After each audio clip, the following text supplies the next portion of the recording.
Dear viewers, আসসালামু আলাইকুম। সবাইকে শুভেচ্ছা অভিনন্দন। আশা করি সবাই ভালো আছেন। আমি আলহামদুলিল্লাহ ভালো আছি।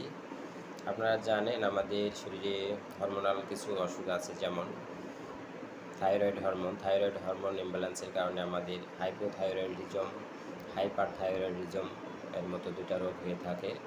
হাইপোথাইরয়েডিজম বলতে সাধারণত আমাদের শরীরে যখন থাইরয়েড হরমোন কম উৎপন্ন হয় তাকে হাইপোথাইরয়েডিজম বলে, এবং যদি অতিরিক্ত উৎপন্ন হয় তাকে হাইপারথাইরয়েডিজম বলা হয়।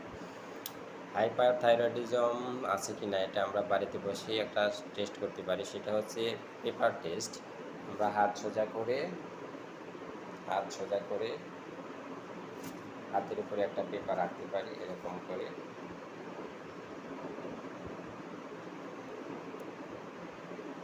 যদি পেপার কাঁপে, কম্পনি হয়, পেপারে যদি কাঁপুনি হয়, তাহলে আমাদের হাইপার থাইরয়েডিজম থাকতে পারে।